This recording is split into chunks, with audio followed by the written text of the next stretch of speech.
அனைவருக்கும் வணக்கம் நண்பர்களே. 29/10/2025 தேவர் ஜெயந்தி. நான் தேவர் அவர்களுக்கு மாலை அணிவிப்பதற்காக பசும்பொன் வருகிறேன். 108 சிவாச்சாரியர்கள் ஒன்றாக இணைந்து பசும்பொன் முத்துராமலிங்க தேவர் ஐயா அவர்களுக்கு மாலை அணிவிப்பதற்காக சிறப்பு நிகழ்ச்சி ஏற்பாடு செய்திருக்கிறார்கள். அதற்கு நம்மை சிறப்பு அழைப்பாளராக அழைத்திருக்கிறார்கள். பசும்பொன் வருகிறேன். முதல் முறையாக என் வாழ்க்கையில் நான் பசும்பொன் வருகிறேன். அவரை பத்தி நிறைய பேசலாம். ஆனா அவருக்காகவே எழுதப்பட்ட பாட்டு தான் இந்த ஐயா தோர நீ பல்லாண்டு வாழணும் ஐயா தோர. அந்த பாட்டு அவரை மனதில் வைத்து எழுதியது அப்படின்னும், அப்புறம் காமராஜரை மனதில் வைத்து எழுதியனும் ரெண்டு கருத்துக்கள் இருந்தாலும் அது எல்லாருக்கும் அது பொருந்தும். தேவரையா அவர்கள் திருமணம் செய்து கொள்ளாமல் தன்னுடைய சமுதாயத்திற்காக வாழாமல் ஒட்டுமொத்த தமிழர்களுக்காக வாழ்ந்தார். அவரை ஒரு சமூகத்திற்குள் அடக்காதீர்கள். அவர் தேவர் தான், மாற்றமே கிடையாது. அவர் முத்துராமலிங்க தேவர் தான். நானே அவரை அழைப்பேன் முத்துராமலிங்க ஐயான்லாம் அவர் சொல்லவே முடியாது. முத்துராமலிங்க தேவர் தான். ஒரு சமுதாயத்திற்காக அவர் போராடவில்லை என்பதை நாம் புரிந்து கொள்ள வேண்டும். அவருக்காக அனைவரும் ஒன்றாக நின்று ஒரு குடும்பம்னு ஒன்று இருந்துச்சுன்னா அந்த குடும்பம் அவங்கள பார்த்துக்கும். இந்த தமிழ்நாடே என்னோட குடும்பம் அப்படின்னு அவரு போராடினார் இல்லையா? நமக்காக தெய்வீக திருமகனார்.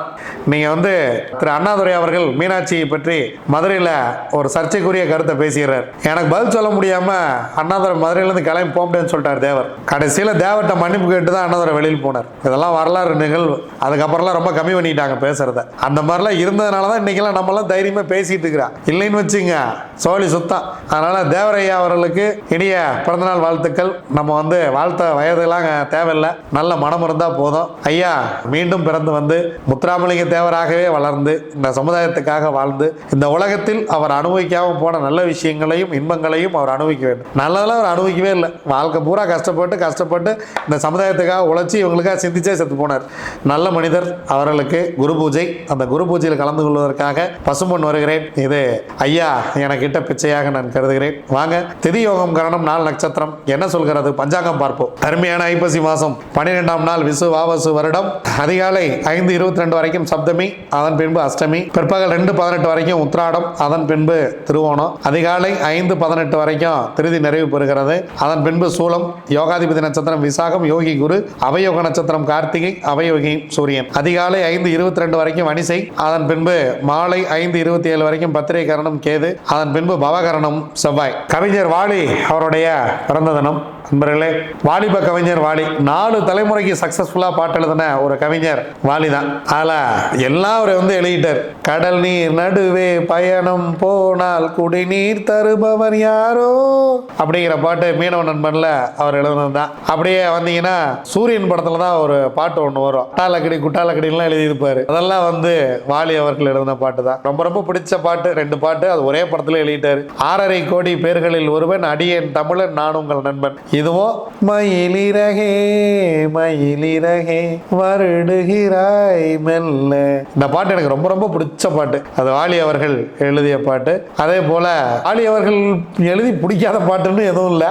ஆனா ரொம்ப பிடிச்ச பாட்டுன்னு வேணா நிறைய பாடல்களை அதுல சொல்லலாம். எதிர்காலம் வரும், என் கடமை வரும், இந்த கூட்டத்தின் ஆட்டத்தை ஒழிப்பேன். வாலி எழுதின அருமையான பாட்டு. 1000க்கு மேற்பட்ட பாடல்கள். 4 தலைமுறை தாண்டியும் அவர் அருமையான பாடல்களை வாலி எழுதியிருக்கிறார். ட்ரெண்டுக்கு அப்டேட் ஆகிறது. எனக்கு என்னமோ கண்ணதாசன் அந்த ட்ரெண்டுக்கு அப்டேட் ஆகலையோ அப்படின்னு எனக்கு ஒரு வருத்தம் உண்டு. ஆனா வாலி ட்ரெண்டுக்கு அப்டேட் ஆயிட்டார். நீங்க சின்ன ராசாவே சித்தரும்பு என்ன கடிக்குது அப்படின்னு எழுதுனதும் அவர் தான். நீங்க லாலாக்கு டோல் டப்பிமா கண்ணே கங்கம்மா அதுவும் வாலி எழுதுனதுதான்.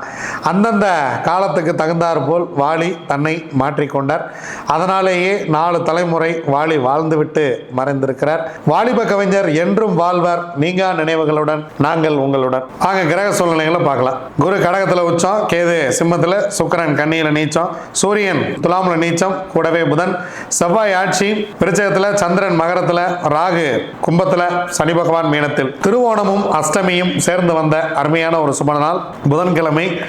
இது 3 ஒன்னா சேர்ந்து வந்திருக்கு. அருமையான நாள். இந்த நாள்ல போய் பெருமாள் வழிபாடு செய்யுங்கள். அஷ்டமியில் நல்ல காரியங்களை தூங்குங்கள். வாழ்க்கை சிறப்பாக இருக்கும். அஷ்டமியில காலபைரவருக்கு தீபம் போடுங்க. கணவன் மனைவி ஒற்றுமையாக இருப்பீர்கள். அஷ்டமியில் துர்க்கை அம்மனுக்கு நெய் தீபம் போடுங்கள். கடன் தொல்லைகள் எல்லாம் தீரும். வாழ்க்கை வளமாக இருப்பதற்கு இந்த அஷ்டமியும் திருவோணமும் ஒன்றாக வந்திருக்கிறது. பயன்படுத்திக் கொள்ளுங்கள். நட்சத்திரங்களுக்கு உண்டான பஞ்சபட்சி ராசி பலன்களை பார்க்கலாம்.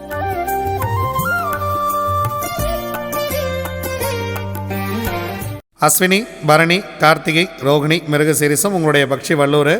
முதல் ஜாமம் உங்களுக்கு சிறப்பாக இல்லை. அதனால் முக்கியமான வேலை இருந்தால் அடுத்த ஜாமத்தில் பார்த்து கொள்ளலாம். இரண்டாம் ஜாமம் ஊன் 75% வெற்றி. மூன்றாம் ஜாமம் நடை 50% வெற்றி. நான்காம் ஜாமம் பொன்னான மதிய வேலை சிறப்பாக இருக்கிறது. முக்கியமான வேலை தான் செஞ்சுங்க. அடுத்து ஒரு சிறப்பான ஒரு நேரமே கொஞ்சம் கம்மியாக தான் இருக்குது. 100% காரிய வெற்றி. ஐந்தாம் ஜாமம் துயில் 25% வெற்றி. ஆறாம் ஜாமம் நடை 50% வெற்றி. ஏழாம் ஜாமம் துயில் 25% வெற்றி. எட்டாம் ஜாமம் ஊன் 75% வெற்றி. ஒன்பதாம் ஜாமம் அரசு 100% வெற்றி. பத்தாம் ஜாமம் சிறப்பாக இல்லை. பிரம்ம முகூர்த்தத்தில் ஏதேனும் செய்ய வேண்டியது இருந்தாலோ அல்லது அதிகாலையில் ஏதேனும் நீங்கள் செய்ய வேண்டிய வேலை இருந்தாலோ இந்த அரசு வேலையிலேயே துவங்கி விடுங்கள். ஒன்பதாம் ஜாமத்திலேயே துவங்கி விடுங்கள். பத்தாம் ஜாமத்தில் உங்களுக்கு பறவை சிறப்பாக இல்லை. திருவாதிரை, புனர்பூசம், பூசம், ஆயில்யம், மகம், பூரம் உங்களுடைய பக்ஷி ஆந்தை. முதல் ஜாமம் ஊன் 75% வெற்றி. இரண்டாம் ஜாமம் நடை 50% வெற்றி. மூன்றாம் ஜாமம் மதிய வேலை மிக சிறப்பாக இருக்கிறது. அதன் பின்பு உங்களுக்கு 3 ஜாமங்கள் அடுத்து சிறப்பாக இல்லை. அதனால் முக்கியமான வேலை இருந்தால் பிளான் பண்ணி இந்த ஜாமத்தில் செய்து கொள்ளுங்கள். 100% காரிய வெற்றி. நான்காம் ஜாமம், ஐந்தாம் ஜாமம், ஆறாம் ஜாமம் இந்த 3 நேரமே உங்களுக்கு சிறப்பாக இல்லை. மாலை வரைக்கும் உங்களுக்கு நேரம் மதியத்திலிருந்து இரவு வரைக்கும் உங்களுக்கு கொஞ்சம் நேரம் சிறப்பாக இல்லை. அடுத்த ஜாமத்தில் பார்த்து கொள்ளலாம். ஏழாம் ஜாமம் நடை 50% வெற்றி. எட்டாம் ஜாமம் துயில் 25% வெற்றி. ஒன்பதாம் ஜாமம் ஊன் 75% வெற்றி. பத்தாம் ஜாமம் அரசு பிரம்ம முகூர்த்தம் 100% சிறப்பான வெற்றியை கொடுத்துவிடும். உத்திரம், அஸ்தம், சித்திரை, சுவாதி, விசாகம் உங்களுடைய பக்ஷி காகம். முதல் ஜாமம் நடை 50% காரிய வெற்றி. இரண்டாம் ஜாமம் அரசு 100% காரிய வெற்றி. முக்கியமான வேலை இருந்தால் இந்த நேரத்தில் பிளான் பண்ணிக்கங்க. ஏன்னா மூன்றாம் ஜாமம், நான்காம் ஜாமம் உங்களுக்கு சிறப்பாக இல்லை. ஐந்தாம் ஜாமம் ஊன் 75% வெற்றி. ஆறாம் ஜாமம் அரசு 100% வெற்றி. ஏழாம் ஜாமம் உங்கள் பறவை சிறப்பாக இல்லை. எட்டாம் ஜாமம் நடை உங்களுடைய பறவை 50% வெற்றி. ஒன்பதாம் ஜாமம் துயில் 25% வெற்றி. பத்தாம் ஜாமம் ஊன் 75% காரிய வெற்றி. அனுஷம், கேட்டை, மூலம், பூராடம், உத்திராடம் உங்களுடைய பக்ஷி கோழி காலையில் முதல் ஜாமமே பொன்னான வேலையாக துவங்குகிறது. அடுத்த 2 ஜாமம் உங்களுக்கு சிறப்பாக இல்லை. முதல் ஜாமம் அரசு 100% வெற்றி. இரண்டாம் ஜாமம், மூன்றாம் ஜாமம் சிறப்பாக இல்லை. நான்காம் ஜாமம் ஊன் 75% வெற்றி. ஐந்தாம் ஜாமம் நடை 50% வெற்றி.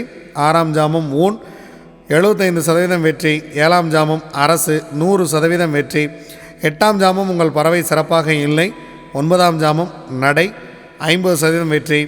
பத்தாம் ஜாமம் துயில் பிரம்ம முகூர்த்தம் உங்கள் பறவை துயிலில் இருக்கிறது. அதனால் அதிகாலை நீங்கள் வாகனத்தை இயக்குவது அந்த மாதிரி முக்கியமான வேலைகள் ஏதேனும் இருந்தால் தவிர்த்து விடுங்கள். துயில் நேரத்தில் செய்யக்கூடிய காரியம் அவ்வளவாக வெற்றியை கொடுப்பது இல்லை. திருவோணம், அவிட்டம், சதயம், பூரட்டாதி, உத்திரட்டாதி, ரேவதி உங்களுடைய பக்ஷி மயில். மயில் படுபக்ஷி. முக்கியமான வேலை இருந்தால் அடுத்த நாள் பார்த்து கொள்ளலாம்.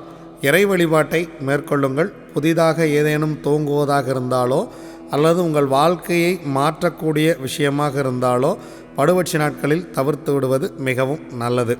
இதுவரைக்கும் 27 நட்சத்திரங்களுக்கு உண்டான பஞ்சபட்சி ராசி பலன்களை பார்த்தோம். வாங்க நாம் தொடர்ந்து பயணிப்போம். நன்றி, வணக்கம். நான் உங்கள் தம்பிரான் ரிஷபானந்தர்.